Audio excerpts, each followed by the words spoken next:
un journal télévisé depuis quelques semaines dans lequel on entend parler de l'affaire Clearstream. Mais Clearstream, c'est quoi? Une lessiveuse mystérieuse d'argent sale, la clé de bien des affaires de narcotrafic, de trafic d'armes ou de mondialisation et de licenciement, ou bien une banque luxembourgeoise assez ennuyeuse, aux activités certes obscures, mais licites. En tout cas, depuis 5 ans, l'investigation journalistique sur Clearstream se confond avec un visage. Une lueur mystérieuse scintille parfois dans le regard de Denis Robert. Comme chez un explorateur qui aurait découvert ce que personne avant lui n'avait pu voir. Depuis des années, cet ancien journaliste, devenu écrivain, traque l'argent du crime et de la corruption. Qui est-il pour crier ainsi au scandale planétaire? Quelle est donc cette vérité dont il affirme porter le fardeau? Avait-il prévu que l'histoire qu'il raconte allait changer sa vie? Non, je pensais pas que ça irait si loin. Je pensais pas. Ouais, alors Denis Robert, l'homme à la lueur mystérieuse dans le regard, c'est vous. Donc vous êtes journaliste, vous êtes écrivain et comme il était dit dans cet extrait, bah oui, je suis un peu accablé quand je... Comment? Non, quand je revois ça, Quoi, la lueur mystérieuse dans le regard, c'est vrai? Non, bien sûr. Non, mais bon, voilà, ils ont fait un sujet sur moi, quoi. Ben voilà, mais je me retrouve pas trop dans ce portrait. Ben alors vous nous le direz, hein, puisqu'on va parler de ça. En tout cas, depuis 5 ans, vous mettez au service de l'investigation sur cette mystérieuse société Clearstream toutes les ressources du journalisme et de l'écriture romancée. Vous êtes l'invité unique de cette émission, car nous aurons besoin de temps pour essayer de démêler le fantasme des réalités dans cette obscure affaire. Alors, on va en venir maintenant à cette fameuse affaire Clearstream qui occupera certainement une très très bonne place dans l'infochrono du mois prochain, même s'il y a sans doute moins de témoignages que dans les autres sujets. Alors, si vous ne comprenez rien, si vous n'avez rien compris depuis 3 semaines à l'affaire Clearstream, voilà, déjà il faudrait apprendre à le prononcer correctement, ne vous inquiétez pas, c'est normal, mais ça se soigne. C'est ce que nous allons tenter de faire pendant cette émission, donc avec vous, Perrine Dutreil, en commençant par distinguer, puisqu'en fait, il y a plusieurs affaires Clearstream, il y en a 2. Oui, et en toute logique, on va commencer par la deuxième. Alors, tout commence avec une liste informatique de comptes bancaires contenus dans la société Clearstream. Alors, juste pour bien comprendre, en 2 mots, qu'est-ce que la société Clearstream, basée au Luxembourg? C'est une sorte de banque des banques dont le rôle est de simplifier les échanges entre les banques.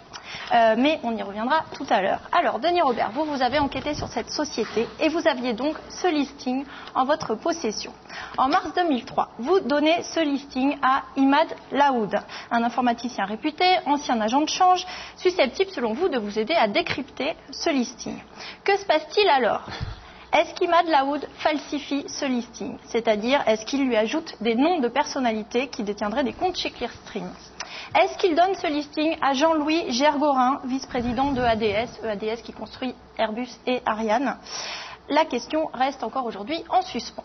Quoi qu'il en soit, on sait que Jean-Louis Gergorin est en possession très tôt d'un listing falsifié. Donc, en novembre 2003, il le donne au général Philippe Rondeau, un agent secret. Le 9 janvier 2004, Philippe Rondeau et Jean-Louis Gergorin se retrouvent dans le bureau de Dominique de Villepin, alors ministre des Affaires étrangères. Tous les deux sont proches de Dominique de Villepin et ils se retrouvent ce jour-là au Quai d'Orsay pour évoquer les informations contenues dans ce listing. Par ailleurs, quelques mois après cet entretien au Quai d'Orsay, un corbeau, un joli corbeau, admirez le travail, un corbeau envoie entre mai et juin 2004 au juge Van Ruymbeck 2 listings Clearstream, dont l'un semble être le même que celui qu'on vient d'évoquer. Alors, depuis 3 semaines, nos confrères de télévision multiplient les rétrospectives sur l'affaire et tentent, comme on essaye de le faire là, de rendre les choses intelligibles. Alors, tout commence le 15 avril dernier. Une enquête est en cours pour découvrir donc qui est le fameux corbeau qu'on vient de voir. Et là, information choc, dans le cadre de cette enquête, le ministère de la Défense a été perquisitionné et ça fait l'ouverture des JT. Perquisition au cabinet dans le bureau du ministre de la Défense Michel Elliot-Marie. Les juges cherchent à identifier le corbeau de l'affaire Clearstream, une manipulation tendant à mettre en cause, entre autres, le ministre de l'Intérieur, Nicolas Sarkozy. Alors apparaissent ensuite dans les JT les principaux protagonistes de l'affaire que l'on vient de voir dans notre jolie petite infographie. On découvre donc Imad Laoune, ici lors d'une conférence de presse avec son avocat, où il se défend d'être le corbeau. Sont exhumées également des images plutôt rares de Jean-Louis Gergorin et du général Rondeau. Voilà, vieille image. Quant à vous, Denis Robert, vous devenez tout d'un coup un client très prisé des journalistes. Alors en quelques jours, l'affaire devient éminemment politique et se résume à une question. Dominique de Villepin a-t-il, oui ou non, organisé une manipulation contre Nicolas Sarkozy? Les JT vont donc s'intéresser au duel entre ces deux hommes, à grand renfort d'images de poignées de main très souriantes qui tranchent avec une réalité autrement plus tendue. On voit également des plans des deux politiques portables à l'oreille, images qui viennent illustrer l'état de crise qui atteint le pouvoir. Déluge d'images. Alors vous êtes plutôt d'abord vous habitez la province, vous habitez Metz en Lorraine. Vous êtes plutôt un solitaire du journalisme j'ai beaucoup d'amis. Et de l'investigation. Ce deuxième volet, vous suivez tout ça de très près ou pas? Toutes ces images, vous les avez vues, vous les regardez tous les soirs? Les images, pas trop, parce que j'étais pas en France quand il y a eu le gros truc. Mais évidemment, je lis la presse, je suis ça d'assez près, et j'essaie de décrypter et de comprendre pourquoi ça s'emballe autant. J'essaie de voir les gens qui en parlent intelligemment, ceux qui disent des conneries, enfin, etc. quoi. Vous avez une première réponse au fait de savoir pourquoi ça s'emballe autant maintenant? Oui. Je pense que ça repose sur, et ça les gens le disent peu, ça fonctionne cette affaire du corbeau, parce qu'au départ, la première affaire est solide, c'est-à-dire que toute cette manip est faisable parce que cette société Clearstream, c'est possible de dissimuler, de faire des transactions occultes avec ça, etc. Et personne n'en doute de ça. Alors, si cette affaire a autant enflammé les médias, vous le disiez, c'est aussi parce que depuis le début de vos investigations à vous, c'est-à-dire depuis 5 ans, un certain parfum de soufre, à tort ou à raison, c'est ce qu'on va essayer de démêler, entoure la société Clearstream Perrine. Oui, donc vous avez enquêté, vous l'avez dit, depuis 5 ans sur la société, ce qui vous a valu en 2004 un portrait dans Envoyé spécial sur France 2, dont on a vu un extrait en début d'émission. Vous pouvez arrêter de le passer régulièrement. Non, on va pas le repasser. Mystérieuse, là. Non, on s'en lasse pas. On va pas le repasser. On a choisi de passer un autre extrait pour bien cadrer les choses et qu'on comprenne bien ce qu'est la société Clearstream. En fait, le journaliste d'Envoyé spécial a trouvé un moyen très simple mais très efficace de nous expliquer en quoi consiste cette fameuse chambre de compensation financière. Aujourd'hui, la principale activité des banques, A, B, C et les autres, consiste à s'acheter et se vendre des actions, des obligations, ce qu'elles appellent des titres. Pour cela, ces banques passent par une société intermédiaire, Clearstream. Clearstream se charge de transférer ces titres d'une banque à l'autre, par ordinateur, en toute sécurité. Clearstream est le convoyeur de la finance internationale. La liste des 2500 banques clientes et leur numéro de compte est publiée par la société, comme dans un annuaire accessible à tous les adhérents. Le système brasse 24 heures sur 24 des milliards et des milliards de dollars. Mais ce schéma n'est peut-être pas tout à fait complet. C'est du moins ce qu'affirme un ancien dirigeant de Clearstream. Au début des années 80, certaines banques lui demandent de créer dans le système d'autres comptes. Des comptes non publiés, un peu comme une liste rouge réservée aux initiés. Pour lui, ces comptes secrets seraient contraires aux règles de transparence de la société. Ils permettraient toutes les dérives. Voilà, bon, alors tiens, voilà, le non spécialiste test que vous êtes, Sébastien, là vous avez tout compris? Là j'ai compris, ouais, tout à fait. Bon. Ce que je ne comprenais pas jusqu'à voir cette séquence-là, je viens de le comprendre en voyant l'infographie de Perrine tout à l'heure, c'est que sur le dessin, il y avait un certain nombre d'étapes dans l'affaire. On commençait par votre enquête, et puis ensuite cet informaticien, et puis il y a un certain nombre d'étapes, là il y en a 5, et après on cite 2 ou 3 événements, et on arrive à ce qu'on appelle la masse critique d'informations assimilables par le cerveau, qui est 7 éléments. Des expériences qu'on fait par exemple... Attendez, on peut pas emmagasiner plus de 7 éléments. Quand on demande à des gens, par exemple, de visiter des appartements et de retenir les adresses, les prix, on voit qu'à partir de 7 informations concernant le prix, on oublie et on s'en dépatouille plus. Il doit maintenant, en voyant ça, j'ai compris pourquoi c'était si difficile, mais le schéma qu'on a vu après, très synthétique, là, c'est bon. Alors, par rapport à ce schéma, Perrine, que nous apprend le travail de Denis Robert, son travail d'enquête? On va essayer de retracer 5 ans d'enquête. En 2001, sortent simultanément un livre, Révélation, et un film, Les Dissimulateurs, diffusé sur Canal+, dans l'émission d'investigation 90 minutes. Et à vous écouter, Denis Robert, à l'époque, votre enquête, c'était du lourd. J'ai raté mon coup si aujourd'hui vous n'avez pas la sensation intime que ce truc c'est une bombe. 2 ans plus tard, un deuxième livre sort, La Boîte Noire, et un deuxième film, toujours diffusé sur Canal+. Cette fois-ci, vous l'appelez L'affaire Clearstream, racontée à un ouvrier de chez Daewoo. Alors, au centre de vos enquêtes, donc, cette fameuse chambre de compensation financière basée au Luxembourg, Clearstream. Le personnage principal de vos films, c'est Ernest Bacchus, un ancien dirigeant de la société qui vous a servi de guide et d'informateur. Cet homme a en effet mis au point le système informatique très complexe de la société avant d'en être licencié. Grâce à lui, vous vous êtes procuré des documents internes et surtout, vous révélez l'existence de comptes non publiés dont beaucoup appartiendraient, selon vous, à des banques à la réputation douteuse, souvent liées à des paradis fiscaux.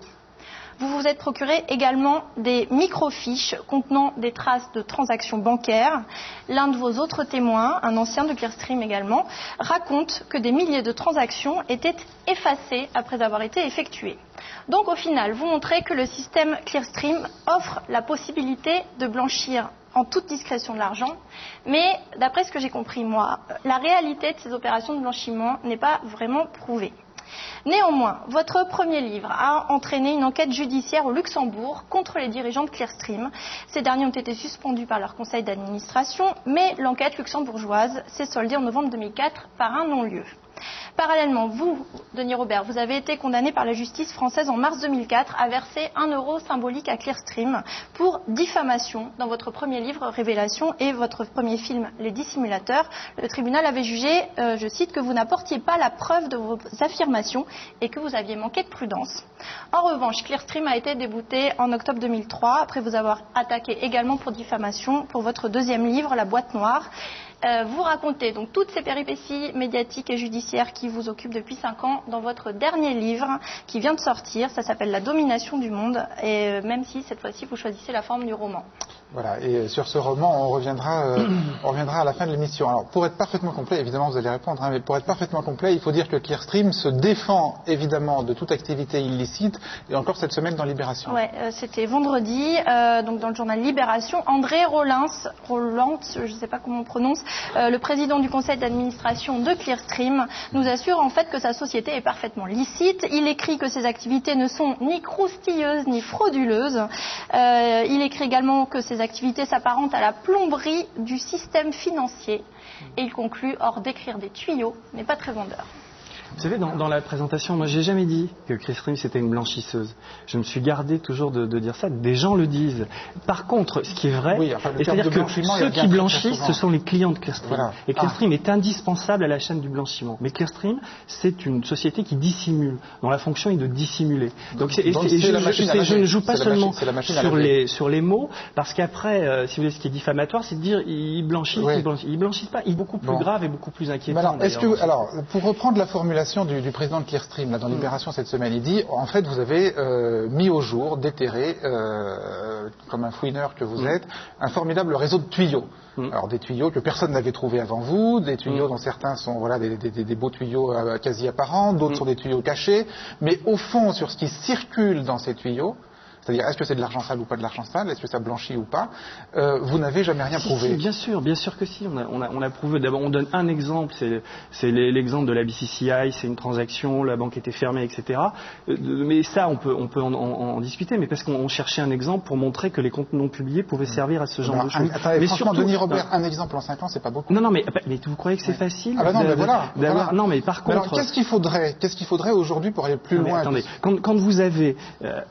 C'est quand même dans les comptes de Clearstream, les documents qu'on fournit n'ont jamais été discutés. Ils pourraient dire qu'ils ont été falsifiés, etc. Le témoignage le plus important et le plus grave, et la chose la pire, c'est le témoignage du responsable de l'informatique de Clearstream. Il est absolument pas attaqué. Dont vous parliez, Perrine. Régis Semple. Voilà. Ce type vient dire que tous les matins, il va à son boulot et qu'on lui dit d'effacer des traces de passage. Là-dessus, il n'a jamais été attaqué en diffamation. Continuer la métaphore des tuyaux, on lui demande de dissimuler des tuyaux, d'enfouir des tuyaux. De dissimuler des transactions.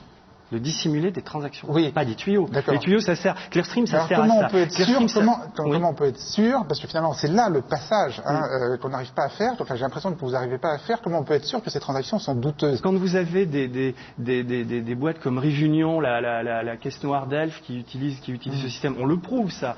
Et quand vous avez un informaticien qui vous dit, moi ce matin j'ai effacé une transaction pour 30 millions de dollars, et que ça, il n'est pas attaqué en diffamation là-dessus. Mais le résultat de l'enquête luxembourgeoise... alors ça me fait mourir de rire. Alors, attendez, avant de mourir de rire, le résultat de l'enquête... Les enquêteurs donc luxembourgeois ont essayé de vérifier ce que disait Régis Semple, donc celui qu'on a vu flouter tout à l'heure, qui dit qu'on lui demandait d'effacer les transactions, et ces enquêteurs n'ont jamais pu prouver que Régis Semple disait vrai. Mais parce qu'on lui a donné aucun moyen pour le faire. Qu'est-ce qui lui a manqué? Et qu'est-ce qui vous manque aujourd'hui? Vous savez ce que c'était la perquisition chez Denis Robert, qu'est-ce qui vous manque aujourd'hui pour aller plus loin et pour arriver à... Je suis déjà allé à un point où personne d'autre n'est allé. Ça, on est d'accord. Mais vous me dites, c'est comme si, je veux dire, moi je peux pas aller braquer une banque, je peux pas aller chercher des documents, c'est vachement dur. C'est-à-dire que ce que vous nous dites, c'est que le journaliste, avec ses armes, son carnet de notes, sa caméra, aujourd'hui là il est devant un mur, il peut pas aller plus loin, et que maintenant la justice, la police devrait prendre le relais. Moi je suis sur un tome 3 de tout ça, sauf si d'autres témoins, ce qu'on appelle des insiders dans l'intérieur, me donnent des documents, j'en ai récupéré quelques-uns, et qui vont prouver encore plus, aller plus loin, puisqu'on dit que je me suis trompé. Mais il faudrait des nouvelles sources. Mais j'en ai des nouvelles sources. Mais donc je travaille là-dessus, et puis un jour... Alors vous préparez un tome 3, mais qui sera un livre d'enquête ou un roman là? Ça sera sans doute un livre d'enquête, beaucoup plus, enfin pas sans doute, mais ça sera un livre d'enquête. Parce que je suis sur autre chose en même temps, donc c'est un peu compliqué de vous dire ça. Non, j'ai une vie qui peut apparaître compliquée. Non mais c'est intéressant sur votre démarche, c'est-à-dire que là vous êtes en train de commencer à bosser, vous ne savez pas encore si le résultat sera un livre d'enquête ou un roman. Non, je fais deux choses différentes, ça n'a rien à voir. Le roman, ça n'a rien à voir avec Clearstream. Si vous voulez, cette image qu'on me donne, c'est pas moi qui l'a choisie, c'est cette position que j'ai, on va dire, dans le paysage journalistique, etc., de marginalité ou de solitude, etc. Moi, quand j'ai sorti mes bouquins, j'aurais rêvé que tous les journaux ou que tous les journalistes, j'ai passé mon temps à donner des CD-ROM, à voir des journalistes et tout, à leur dire allez-y, continuez, etc. Alors on va y venir, parce que vous disiez, j'aurais bien aimé être un peu plus suivi au début. C'est vrai que le moins qu'on puisse dire, c'est que vous ne l'avez pas été au début, que ça a quand même été assez compliqué. Vos confrères des grands journaux, des grands médias ne se sont pas signalés par une grande bienveillance à l'égard de vos travaux, et toujours avec le même reproche, l'absence de preuves. Juste l'exemple du Monde, le rappel du traitement par le Monde du travail de Denis Robert. Oui, dès la sortie de Révélation, donc votre premier livre en 2001, le journal publie une critique très sévère de votre livre. On parle d'un livre controversé sur la finance internationale qui dénonce un vaste système de dissimulation sans prouver son existence. La journaliste poursuit en disant qu'il n'est pas démontré que les comptes non publiés dont vous parlez aient pu être utilisés pour des opérations douteuses, ni vraiment comment ils auraient pu l'être.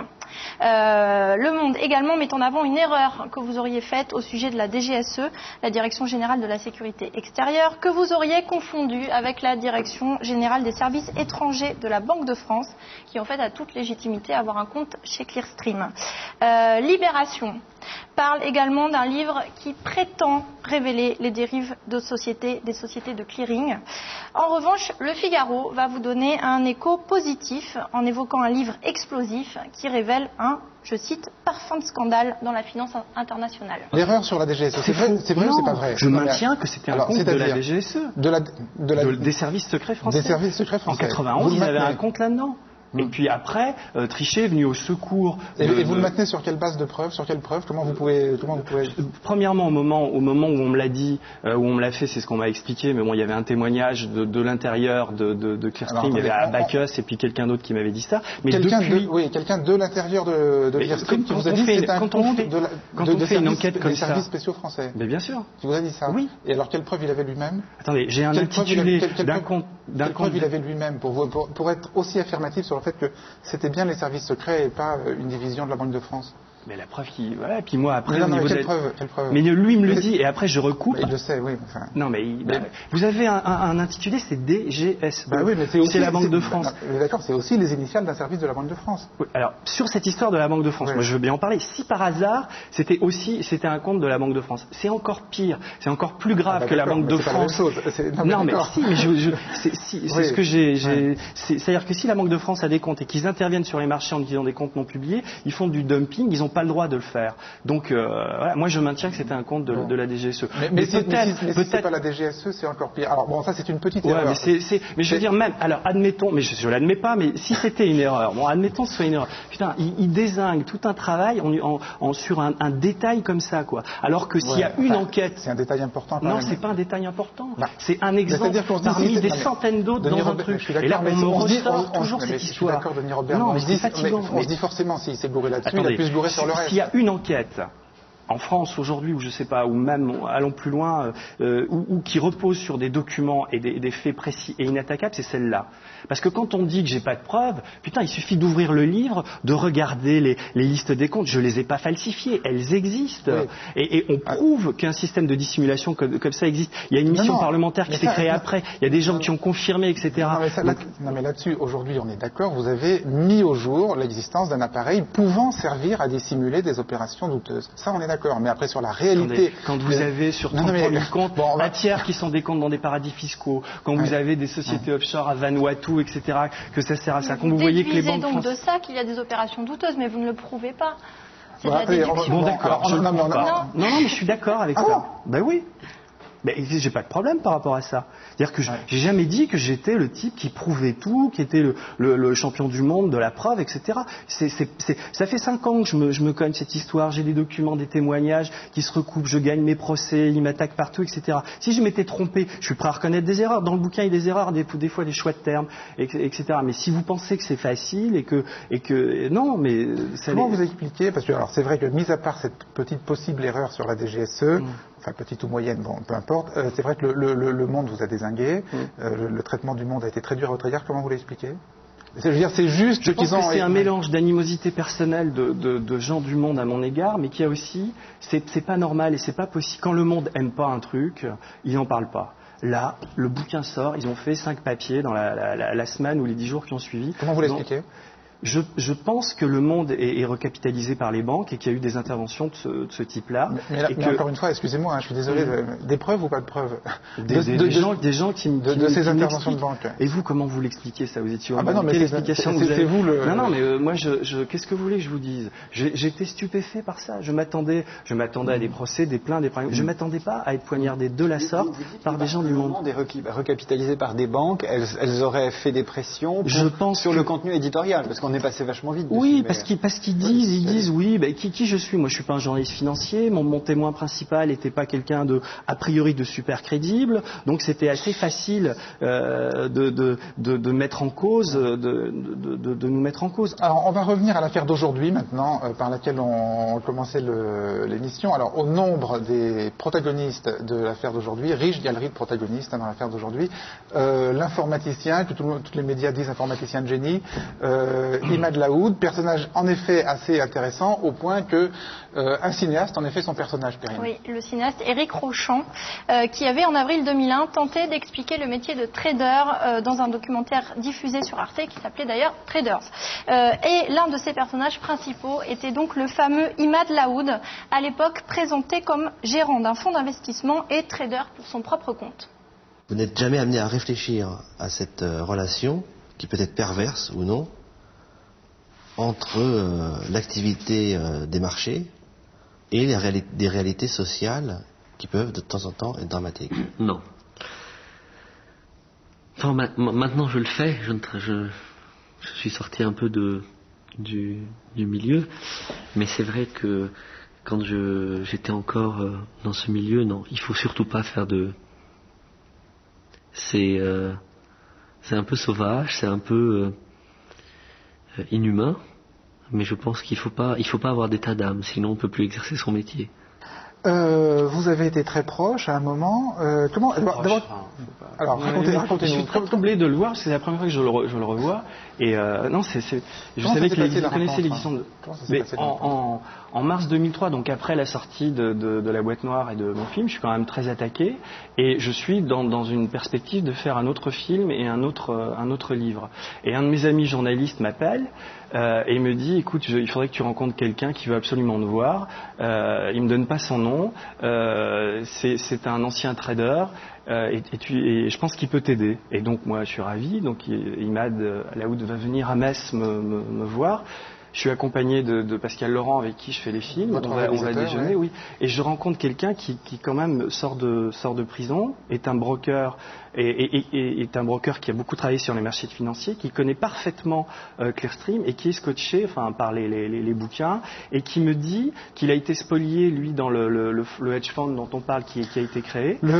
Un fonds alternatif. Il gère de l'argent pour des gens et il me dit qu'il a été accusé injustement de malversation. Et donc il me demande de l'aider dans la galère dans laquelle il est et il me propose de m'aider dans mon enquête. Voilà. Donc comme disent les financiers, il y a du win-win là, c'est-à-dire c'est gagnant-gagnant. Il est absolument passionnant quand il m'explique, parce qu'il a utilisé le système. Lui, il était dans ce qu'on appelle le back-office, c'est-à-dire il était à l'intérieur. Donc, bref, vous vous entendez bien, vous pressentez bien que tous les deux, vous pouvez bénéficier d'une certaine alliance. Vous lui passez des listings de comptes de Clearstream. Je lui passe un CD-ROM. Un CD-ROM de listings de comptes de Clearstream qui sont la liste en votre possession. La liste d'octobre 2001, les 33 000 comptes. Vous dites qu'il le recopie sur son ordinateur. Il le recopie sur son ordinateur. Parce qu'après, Pascal, qui a fait le film, verra ces listings sur l'ordinateur d'Imad. Et ensuite, ce sont les fameux listings qui sont à la source de l'affaire d'aujourd'hui, et qui provoquent alors falsifiés, c'est-à-dire que des noms de titulaires de comptes ont été rajoutés, mais c'est sur la base de ces listings-là qu'ont été rajoutés des noms. Alors, j'imagine bien que vous vous êtes posé ensuite la question du corbeau, c'est-à-dire qui a fait circuler ces listings dans un premier temps dans les milieux politiques ou parapolitiques, et ensuite qui les a envoyés au juge. Voilà. Mais ce qui se passe, ensuite qui les a envoyés au juge. Il y a une étape importante. C'est la même personne. Il y a une étape importante, c'est que quand il vient me voir, je pense pas qu'il est à la DGSE, je le sais pas, qu'il travaille pour eux. Voilà, parce on n'a pas dit ça à la DGSE, on n'a pas dit que Philippe Rondeau, donc on va en battre l'écran, connaît Imad Laoud pour l'avoir fait travailler brièvement à la DGSE, et c'est juste au moment où il vient vous voir. Comment vous avez réagi quand vous avez réalisé qu'en fait il vous avait dissimulé une part importante de sa vie, c'est-à-dire qu'il pouvait être en rapport avec la DGSE? Après il me l'a expliqué, il me l'a confirmé, mais moi à partir de ce moment-là, on se voyait de toute manière moins, et le film avait pris un peu de... Non, mais je vous demande comment vous avez réagi. Non, mais parce que moi, à votre place, je me serais dit, t'as été un peu naïf, Coco, quand même. Non, je me suis pas dit ça. Non. J'ai eu des doutes à un moment donné, et puis, mais quand on se parlait, quand on se voyait, on parlait beaucoup de ça, c'est-à-dire du fonctionnement de ce truc. C'est quand même assez hallucinant, parce que là, vous êtes en train. Ce que j'aime pas, c'est que cette espèce de manière vous avez de toujours poser ces questions, de prendre ça légèrement. C'est pas du tout léger cette histoire. C'est une histoire d'une gravité extrême. Oui, les révélations qu'on fait, qu'on sort, c'est quelque chose de difficile. Non, je sais pas si mes questions. Non, mais attendez, je sais pas si mes questions sont légères, mais en tout cas, elles sont précises, et moi j'essaye juste de comprendre, si vous voulez. Alors, je vous parlais de votre relation avec Imad Laoud. Ensuite, il y a ce corbeau. J'imagine qu'au moment où vous apprenez que vos listings falsifiés ont été envoyés dans les milieux politiques et à la justice, vous vous posez la question du corbeau. Vous demandez qui les a envoyés. Oui, et j'ai des doutes concernant Imad, surtout que en juillet, moi je découvre la première lettre, donc je lis Le Monde en mai quand le truc sort, et quand je vois la lettre en juin, parce que je fais ce travail pour le Point, je suis scotché, quoi, parce que c'était des discussions que j'avais eues avec lui. Il y avait des termes des termes qu'il avait utilisés que je retrouvais dans la lettre du Corbeau, et donc je vais poser des questions. Vous répondez quoi? Il me dit, je t'expliquerai, et donc je dis, mais là j'insiste pour avoir les explications. Et à un moment donné, il me dit, c'est pas moi, j'ai dû donner ça à d'autres gens, je t'expliquerai. Et il va me mener comme ça en bateau pendant quelques mois, et jusqu'à ce que moi je fasse vraiment pression et que je lui écrive cette fameuse lettre qu'a publié le Monde, où je lui dis, bon, moi j'étais prêt à l'écrire et à faire un bouquin, etc., où j'allais le mettre en cause, quoi. Et puis après il a disparu de la circulation, et puis après, enfin voilà, quoi. Après il y a eu tout ce... Alors, on va revenir sur cette lettre publiée par Le Monde. Est-ce que vous avez aujourd'hui une hypothèse sur le Corbeau ou pas? Il y a une hypothèse que ce soit lui, effectivement, mais c'est un truc complètement fou. Ça veut dire que c'est une espèce de mythomane qui a inventé tout ça. Je ne crois pas. Enfin, c'est crédible et c'est possible. Et après, cette espèce de wouzou où il y a plein de noms rajoutés, etc. Si on veut tuer une affaire, on fait ça, quoi. Donc il y a manip contre manip, etc. Ouais. On les trouve sous une abondance de détails subalternes, c'est ce que vous voulez dire. C'est ce que je pense. Alors, donc, Le Monde, vous l'avez dit, c'est pas du tout le même papier qu'en 2001, c'est autre chose. Hein. C'est ces derniers jours, Le Monde publie cette lettre dans laquelle vous vous énervez un peu contre Imad Laoud, et on vous comprend. Et alors, Le Monde raconte aussi autre chose. Et donc là, on en arrive à votre livre actuel, qui est un roman. La domination du monde, voilà, je le montre et je rappelle que c'est un roman. Et donc à propos de ce roman, que nous dit Le Monde? Oui, juste pour l'anecdote, le Monde, journal du soir, s'appelle dans votre roman, si on a bien compris, s'appelle Le Matin. Voilà. Alors Le Monde nous apprenait le 14 avril dernier que vous aviez un temps envisagé une fin à votre livre dans laquelle le héros journaliste se muait en corbeau, expédiant des lettres anonymes à un juge d'instruction saisi d'un dossier de vente d'armes. Ça vous dit sans doute quelque chose. Attendez. Mais on apprend également, toujours dans le même papier, que sur votre blog, vous aviez précisé, je cite, que cette seconde fin était une fiction totale, une invention. Alors là, vous comprenez. C'est moi qui dis au journaliste du Monde qui lui raconte l'anecdote, c'est pas lui qui la découvre. C'est pas une découverte qu'ils ont fait, vous lui dites, voilà, j'avais prévu cette fin-là. Alors, vous comprenez que l'imagination des lecteurs galope. Parce qu'on se dit, s'il a imaginé une fin dans laquelle le héros journaliste se transformait en corbeau, voilà, c'est que cette idée le chatouille, le tourmente, le tarabuste. Ce qu'il y a de dingue. Ouais. Bah oui. Non, mais d'abord, cette fin, vous l'avez imaginée. Bah bien sûr, je suis dans une fiction, j'imagine une fin, etc. C'est une fin possible qu'un jour, mais qui résiste pas. Ce qu'on voit, Denis Robert, c'est que dans votre travail, c'est que depuis le début, il y a quand même pour le moins des passerelles entre votre travail de journaliste et votre travail de romancier. Donc on se dit, voilà, c'est une question que je me pose bêtement, je suis désolé, je vais essayer de la poser sans légèreté excessive. Mais elle est bête, votre question. Mais attendez, je la pose. Non, mais je l'ai entendu. Qu'est-ce que je vous dis à ça? Est-ce qu'il n'aurait pas voulu... J'invente une situation, insinuer l'idée, je vais la poser quand même, est-ce qu'il n'aurait pas voulu insinuer l'idée qu'il puisse être lui-même le corbeau? Voilà. Ouais, mais c'est débile, quoi. Enfin, ouais, qu'est-ce que je vous disais ça? J'invente un truc? Non, j'ai jamais voulu insinuer ça. C'est une fiction. J'utilise. Ce qu'il y a de dingue avec ce roman, et c'est les lecteurs qui le lisent me le disent tous, c'est qu'aujourd'hui, quand on écoute la radio et quand on est sorti du roman, on a l'impression que le réel a rattrapé la fiction, quoi. Il y a un truc d'assez fou dans tout ça, quoi. Mais je serais pas débile au point si j'étais le corbeau, d'aller inventer une fiction, d'aller aux gens. Enfin, je veux dire, mais en même temps, non, mais l'inspecteur Clouseau Schneiderman ne peut pas s'empêcher de se dire qu'il y aurait un mobile. Le mobile, c'est que maintenant Clearstream est partout. On le voyait au début de l'émission. Clearstream est à la une de tous les médias. Et d'une certaine manière, même si cette deuxième affaire étouffe un peu la première, c'est vrai. Voilà. D'une certaine manière, ça peut être une consécration de vos travaux. Pas du tout. Enfin, je sais pas. Puis si vous regardez les lettres, je veux dire, j'ai rien à voir avec tout ça, avec ces univers-là. Enfin bon. Et je suis celui qui. Avec l'univers de l'armement, je connais. Ça n'empêche pas de mettre une lettre dans une boîte aux lettres, ça. Ouais, d'accord. Enfin, non, mais... Qu'est-ce que vous voulez que je vous dise? J'en sais rien, je pose la question, vous savez. Je suis comme vous, je suis journaliste, je pose des questions. Bah oui, non, mais bon, posez... Pourquoi vous ne l'avez pas retenu, finalement? Je l'ai pas retenu parce que ça gadgetisait un peu le livre. C'était trop polar et j'ai préféré une fin qui soit beaucoup plus réaliste et réelle. Et je me suis interrogé jusqu'au dernier moment parce que j'aime bien cette fin-là. Je trouve qu'il y avait quelque chose de. En plus, c'était un peu de la provocation aussi. C'était un peu ça, quoi. Vous allez continuer à mener les deux carrières de front? Mais pourquoi je mène pas de carrière de front? Je suis écrivain, j'écris des livres. Non, mais non. Ça, c'est pas vrai ce qu'il y a là-dedans.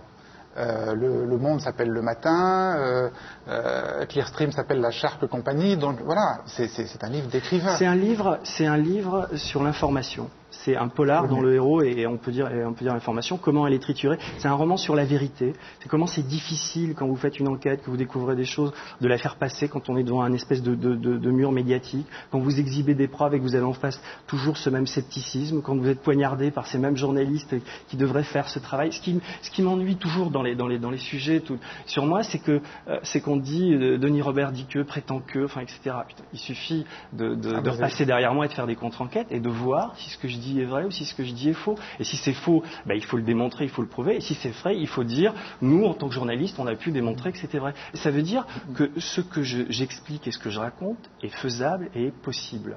On est d'accord ou pas là-dessus? C'est-à-dire que Clearstream, il est possible, je vais être prudent, que ça sert à dissimuler, à faire des transactions. Il est possible que des clients cachés transfèrent des fonds illicites, etc. Il est possible je crois que sur le mot possible, tout le monde peut s'accorder. Si c'est possible, pourquoi on laisse faire?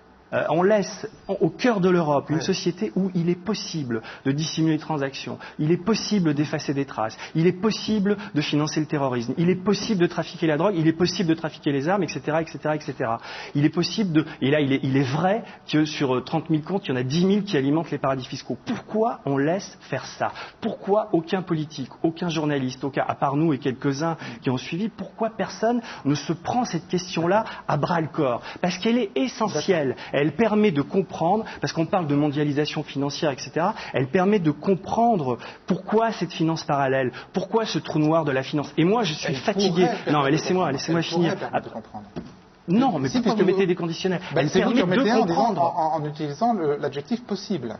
Oui, j'ai commencé par possible, et je vous dis ça. Mais ce que je veux vous dire, c'est que, à un moment donné, ces questions-là, prenez-les à bras-le-corps, réfléchissez à ça, au lieu de pinailler, de me renvoyer tout le temps les mêmes trucs. C'est exténuant pour moi. Et aussi, je suis complètement fatigué de devoir chaque fois me défendre de ces accusations de merde.